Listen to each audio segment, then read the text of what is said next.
Hi అండి, అందరికీ నమస్కారం. నేను మీ వేణు. మనం ఈరోజు తమలపాకు తోట దగ్గరికి వాటర్ పెట్టడానికి వచ్చాం అనమాట. ఈ తమలపాకు తోట ఏంటంటే ప్రతి వారానికి ఒకసారి, ఆల్మోస్ట్ సమ్మర్ స్టార్ట్ అయింది, మార్చి కూడా ఎంటర్ అయింది కాబట్టి ప్రతి వారానికి ఒకసారి వాటర్ పెడతాం అనమాట. సో మా ఏరియాలో ఏంటంటే బోర్ అనేది ఓన్లీ 35 ఫీట్స్కి ఇంత వాటర్ వస్తుంది అనమాట. చూస్తున్నారు కదా ఎంత వాటర్ వచ్చిందో. నాకు హ్యాండ్లో మొబైల్ ఉందిలే అని మా నాన్న తోటలో పొలం పనిచేస్తున్నాడు. సో ఇంక కాలువల వాటికి అరేంజ్ చేసి వెళ్ళిపోయాడు. ఇంకా నేను వరుసనే మోటార్ దగ్గర నుండి తోటలోకి రావడానికి ఒక 10 మినిట్స్ అలా పడుతుంది. సో ఈలోపు చూస్తూ ఉన్నాను ఎప్పుడు వస్తాయో, వచ్చినప్పుడు ఇంకా వాటర్ పెడదాంలే అన్నట్టు. అదిగో పైన ఉంది కదా, అక్కడ నుండి వాటర్ రావాలన్నమాట. సో ఇప్పటికీ ఒక 5-6 కోతల వరకు కోసాం తమలపాకులు. ఇప్పుడు ఈ తడి పెట్టినాక ఒక 2-3 డేస్లో కోతకు వస్తాయి అన్నమాట. ఇవేంటంటే ఒక ఎవ్రీ వీక్ వాటర్ పెట్టకపోతే మెత్తబడిపోతాయి అన్నమాట. పైరు అసలు వడబడిపోవటం అలా అయిపోతుంది. సో ప్రతి వారం ఇంకా సమ్మర్ అనేటప్పటికి 5 రోజులకు ఒకసారి 6 రోజులకు ఒకసారి పెడతానే ఉంటారు. సో మెయిన్గా తమలపాకు తోటలకి ఏంటంటే వాటరే మెయిన్ అనమాట.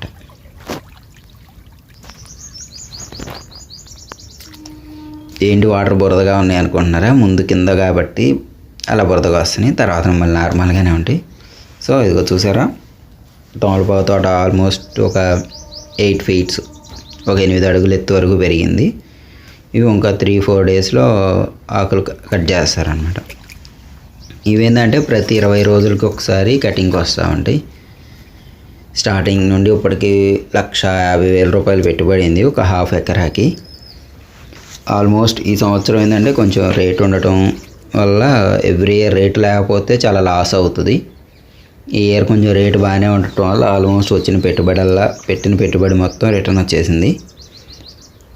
ఈ తమలపాకు తోట ఒక 2 ఇయర్స్ మాత్రమే ఉంటుంది. అంతకుముందు 3 ఇయర్స్ అలా ఉండేవి. బట్ ఇప్పుడు వాడే ఎరువులు ఎక్కువైపోయేటప్పటికి అవి ఓన్లీ 2 ఇయర్సే బతుకుతున్నాయి. వాతావరణం కూడా చేంజెస్ అవ్వటం వల్ల ఏంటంటే ఏ సాలుకి ఆ సాలు, అంటే ఈ దారి ఉంది కదా, ఏ దారికి ఆ దారి పెడతారన్నమాట వాటర్. ఎందుకంటే ఎక్కువ వాటర్ పెట్టినా నేల అనేది ఆరక అది పాడైపోతుంది, ఆ మొక్క అనేది చనిపోవడం జరుగుతుంది. తక్కువైనా సరే ఓరన ఎండిపోతుంది అనమాట. సో ప్రతి ఒక్కదానికి ఇలా చిన్న దారిలో పెట్టుకొని పూర్తిగా దగ్గరుండి చూసుకొని వాటర్ పెట్టాలన్నమాట. ఒక హాఫ్ ఎకర్ పెట్టడానికి మినిమం ఒక 4 అవర్స్ అలా పడుతుంది. అదే ఒక ఎకరానికి అయితే ఒక 1 డే మొత్తం సరిపోతుంది. సో ప్రతి వారం పని ఉంటానే ఉంటుంది. ఇంకా తమలపాకు తోట అనేటప్పటికి ప్రత్యేకంగా చెప్పవసరం లేదు. ఏ క్రాప్ అయినా సరే కొంచెం గ్యాప్ ఉంటుందేమో, కానీ తమలపాకు తోట అనేటప్పటికి 365 రోజులు ఏదో ఒక వర్క్ ఉంటానే ఉంటుంది అన్నమాట. సో వాటర్ మొత్తం ఇలా పెట్టడం, ఏ సాలు కాసాలు, ఏ దారి కాదరి అయిపోయిన వెంటనే కట్టేసుకోవటం, కిందకి తీసుకుంటే వారికి అలా కాలువలు. ఈ హాఫ్ ఎకరానికి 4 కాలువలు ఉన్నాయి అన్నమాట. ఆ సైడ్ ఒక సాలు, ఈ సైడ్ ఒక సాలు, అలా ఒక 40 ఉన్నాయి. ఇది ఇప్పుడైతే ప్రజెంట్ వచ్చేసి 3,000 రూపాయలు ఉంది ప్రైజు. 3,000 అంటే ఒక కట్టకి వచ్చి 100 ఆకులు, 120 ఆకులు, 130 ఆకులు పెడతారు. అలాంటి 100 అంటే ఒక్కొక్క కట్ట వచ్చేసి రైతు రేటు 30 రూపాయలు పడుతుంది అనమాట. దాన్ని తీసుకెళ్ళి వాళ్ళు మినిమంగా ఒక 100 రూపీస్, 120 రూపీస్కి అమ్ముతారు. ఇదిగో చూసారా, మీకు కనిపించే ప్రతి ఒక్క ఆకు కట్ చేసేస్తారనమాట.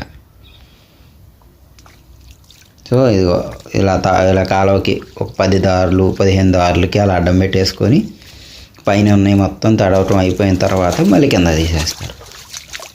తమలపాకు తోటలో మ్యాజిక్ ఏంటంటే ఈ ఎండకి ఎంత వడబడిపోయి ఉన్నాయో, జస్ట్ వాటర్ పెట్టి ఒక 10 మినిట్స్ అవ్వగానే చూస్తే ఆ వడబడిపోయినవన్నీ లేచి నుంచుంటాయి అనమాట. అంటే ఎంత ఫాస్ట్గా వాటర్ తీసుకున్నట్టు మనకు తెలుస్తుంది. మనకి వీడియోలో అనేది తెలియకపోవచ్చు, కానీ లైవ్లో ఉంటే వాటర్ వెళ్ళిన 2-3 మినిట్స్కే ఆకులు కదులుతూ ఉండి ఒకసారి నార్మల్గా వచ్చేస్తాయి అనమాట. మీకు ఎవరికైనా ఈ వీడియో నచ్చితే